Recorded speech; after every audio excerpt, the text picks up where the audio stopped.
बहुत सारे लोग आज ये भी कह रहे हैं कि अन्ना हजारे की भूख हड़ताल के 13वें दिन ही उस समय मनमोहन सिंह की सरकार ने उनकी मांगों को मान लिया था और अन्ना हजारे ने अपना अनशन खत्म कर दिया था, जबकि सोनम वांगचुक की भूख हड़ताल को तो 18 दिन बीत चुके हैं। तब मनमोहन सिंह की सरकार लगातार प्रदर्शनकारियों से बातचीत कर रही थी, उनसे बात करती थी, उनकी बात सुनती थी और उन्होंने अन्ना हजारे की भूख हड़ताल का संज्ञान भी लिया था। लेकिन यहां देखिए, मोदी सरकार ने तो 18 दिन बीत जाने के बाद भी ना तो इस भूख हड़ताल का कोई संज्ञान लिया है और ना ही किसी से कोई बातचीत की है। अब आप इन दो तस्वीरों को देखिए। वर्ष 2011 में अन्ना आंदोलन के दौरान जहां पर यह प्रोटेस्ट चल रहा था, वहां लगभग औसतन 50,000 लोगों की भीड़ हर रोज आ रही थी। कभी कभी तो 1 लाख की भीड़ भी आई और इस आंदोलन को पूरे देश में एक बहुत बड़ा जन समर्थन मिल रहा था। आप तस्वीरें देखिए अगस्त 2011 की। अब तस्वीरें देखिए जुलाई 2026 की। कॉकरोच पार्टी के इस प्रोटेस्ट में हर दिन सिर्फ 300 से 400 लोग शामिल होते हैं। सिर्फ एक समय ऐसा आता है जब यहां पर संख्या बढ़ जाती है, जब यहां पर खाना बांटा जाता है, तब अचानक से प्रोटेस्ट करने वाले लोगों की संख्या 1000 तक पहुंच जाती है। वरना पूरे दिन अगर आप औसत देखेंगे तो 300 से 400 लोगों से ज्यादा यहां पर प्रोटेस्टर्स नहीं आते। आप भी देखिए।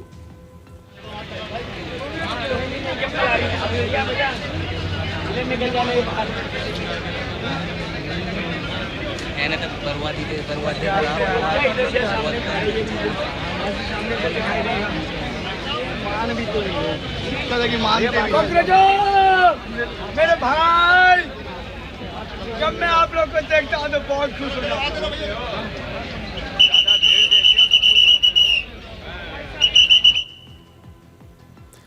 तो जो यहाँ पर मुफ्त खाना बांटा जाता है उसके लिए तो लंबी लंबी लाइन लग जाती हैं। ये एकमात्र समय ऐसा होता है जब यहाँ लगभग 1000 लोग आ जाते हैं। वैसे अगर आप देखेंगे तो 300-400 से ज़्यादा लोग इस विरोध प्रदर्शन में शामिल नहीं होते हैं। अभिजीत दीपके ने सोशल मीडिया पर तो लाखों करोड़ों लोगों के समर्थन का दावा किया था, लेकिन जब वो ज़मीन पर प्रोटेस्ट करने के लिए उतरे तो हर दिन 1000 लोग भी नहीं आ रहे। इसके बाद भी अभिजीत दीपके चाहते हैं कि उनके कॉकरोच आंदोलन को भी अन्ना आंदोलन की तरह ही सम्मान मिले, इसे भी उतना ही वेटेज मिले और सरकार इनसे भी वैसे ही बात करे जैसे उस जमाने में सरकार ने अन्ना हजारे से बात की थी। यहां पर एक बात बहुत महत्वपूर्ण है कि कोई भी सरकार प्रदर्शनकारियों से या आंदोलनकारियों से कब बात करती है? वो तब बात करती है जब वो ये देख लेती है कि इन आंदोलनकारियों को देश की आम जनता का कितना समर्थन हासिल है। क्या ये देश की आम जनता का प्रतिनिधित्व कर रहे हैं या फिर मुट्ठी भर लोग प्रोटेस्ट पर बैठे हैं? इस मापदंड पर सोनम वांगचुक और अभिजीत दीपके अन्ना हजारे के सामने कहीं नहीं ठहरते, दूर दूर तक भी नहीं ठहरते। हो सकता है कि उन्हें कुछ युवा सोशल मीडिया पर अपना समर्थन जरूर दे रहे होंगे, लेकिन जो युवा इन्हें सोशल मीडिया पर अपना समर्थन दे रहे हैं, उनमें से ज्यादातर लोग ऐसे हैं जो दिल्ली की इस भीषण गर्मी में धरने पर बैठने की बजाय शाम को समय रैना की स्टैंड अप कॉमेडी देखना ज्यादा पसंद करेंगे।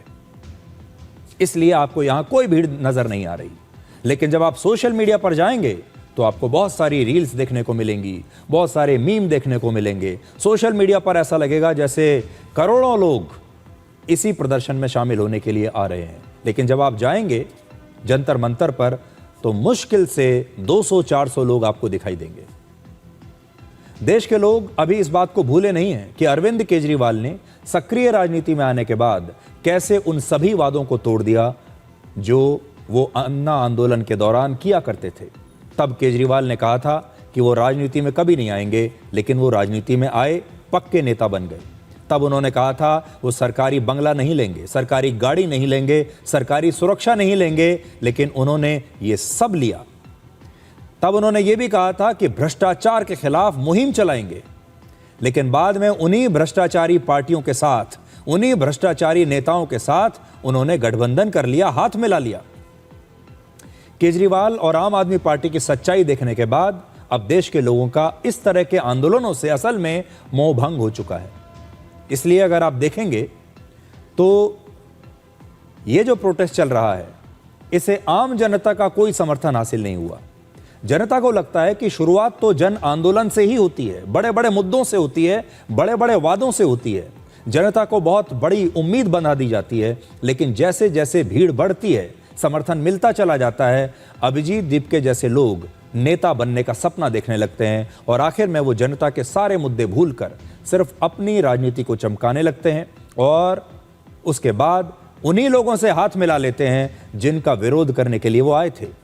और अरविंद केजरीवाल ने भी बिल्कुल ऐसा ही किया।